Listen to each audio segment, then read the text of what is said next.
Well, good morning, everybody. I am so happy to be here today and so thrilled to be able to swear in our new Secretary of Defense, and we are honored to have him. Now, before we do that, I have to say a few words of appreciation. First, of course, to the President of the United States for nominating a person who is respected and adored by the warfighters. This is the Secretary of Defense who will stand up for the men and women that we send overseas to fight our nation's wars. I think a lot of them feel that they haven't had somebody who's had their back. That will change because the President of the United States nominated this guy, and we are grateful to President Trump for doing so.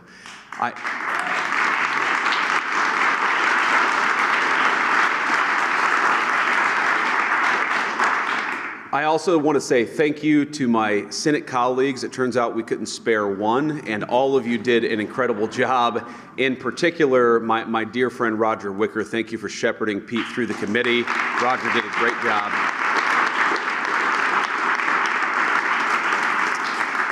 And in addition, all of the members of the Senate Armed Services Committee, who I know gave Pete the vetting and the hearing that he deserved, and I'm glad that we all ultimately decided that the President's nominee for Secretary of Defense ought to be our actual Secretary of Defense, and we're here today. I'm going to say one final thing. If you look at what has separated President Trump from so many of the people who came before him, it is the view that, number one, we should be sparing in how we deploy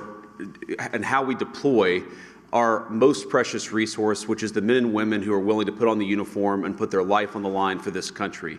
We shouldn't send them everywhere, but two, when we do send them anywhere, we ought to empower them with the tools necessary to fight and win quickly and come home afterwards. And that is what sets this administration apart, and that's what Pete Hegseth represents.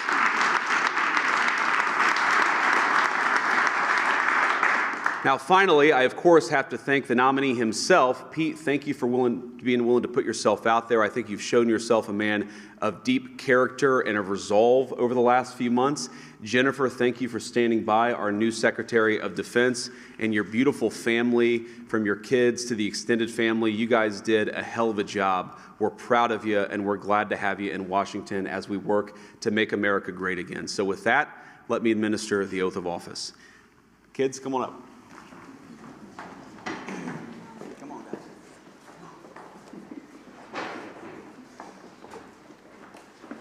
All right, put your hand on the Bible, raise your right hand, and repeat after me.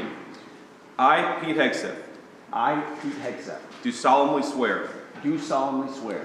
That I will support and defend the Constitution of the United States. That I will support and defend the Constitution of the United States. Against all enemies, foreign and domestic. Against all enemies, foreign and domestic. That I will bear true faith and allegiance to the same. That I will bear true faith and allegiance to the same. That I take this obligation freely. That I take this obligation freely.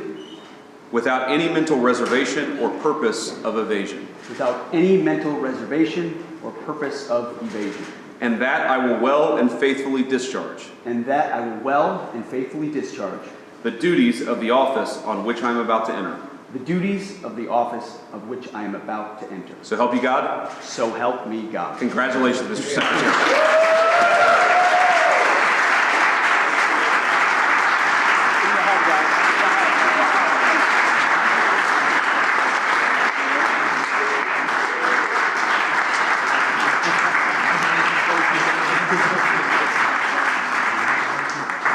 Congratulations. Mr. Secretary, say a few words. All praise and glory to God. His will be done, and we're grateful to be here. And as I said in my hearing, it was Jesus and Jenny. I would not be here without you, sweetheart. Thank you so much. I want to thank the President of the United States, our Commander-in-Chief, Donald Trump. We could not have a better Commander-in-Chief than him. It is the honor of a lifetime, sir, to serve under you.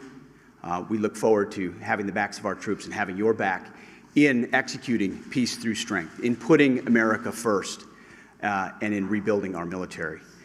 Mr. Vice President, thank you for breaking the tie. It's not the last time, or not the first time the headline reads, Junior Enlisted Marine bails out Junior Army Officer. And, you know, some people were saying, well, 50-50, that's too tight. And Senator Mark Wayne Mullen was nice enough to take my kids up to the gallery to watch the actual moment that the vice president sealed the deal. And they came running in. They said, Dad, instead of being sad about 50-50, 51-50, they said, Dad, you won in overtime. That's the perspective I like. So thank you throughout this process, Mr. Vice President, for being incredible. I also want to thank the chairman of the Senate Armed Services Committee. So many members of the Senate Armed Services Committee, we became fast friends in this process. The advice, the consent, the wisdom, the guidance. I look forward to working with all of you and other senators to ensure the Defense Department has what it needs, that our nation has what it needs, and that we're prepared to defend it in all moments. To my staff, amazing staff who were with us this entire process, I see so many of you through thick and thin. We used to look at the betting odds every once in a while on this. It was low at one point. Never do that. But we defied them. And there were so many folks on the inside and then allies on the outside who stood by us every single moment. And we are eternally grateful for that.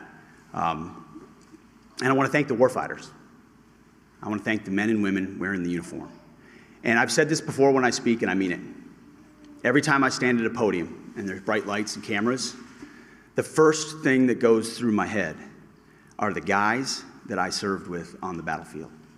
The men and the women who I lock shields with and put my life on the line with, who never get the spotlight, who never have the cameras, who people don't know what they did in dark and dangerous places. But I know. And at the Pentagon, we're going to remember and we're going to know. And we're going to think about those warriors with every single decision that we make.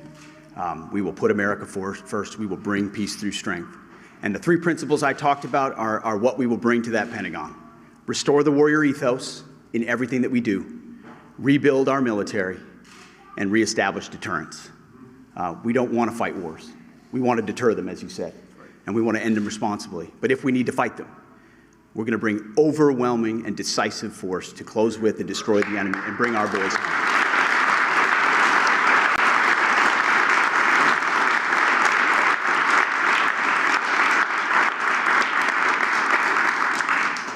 And to my other family that's here as well, who I love, it's the honor of a lifetime. And I would be remiss if I didn't note one person in this room who doesn't expect to be recognized, but Captain Araujo is here. He was my company commander on my first deployment in Guantanamo Bay.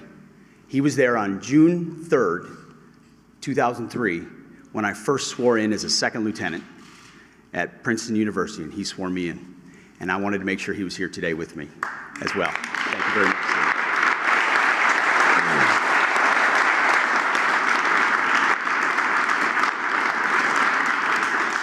So, Mr. President, thank you very much to the American people. We have your back. We're going to get to work right away. God bless. Thank you.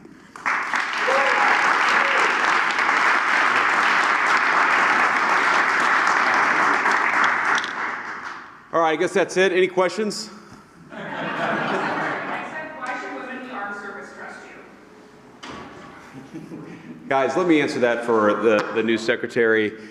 All people in our armed services should trust him because he looks out for them and he's going to fight for them. And he's going to make sure that we have the kind of military that we can all be proud in, that we can all be proud of, and that, again, when we send it to do a job, we do it well, we do it quickly, and then we get the hell out. And that's what Secretary Hegseth is going to bring to the Department of Defense. Anything else?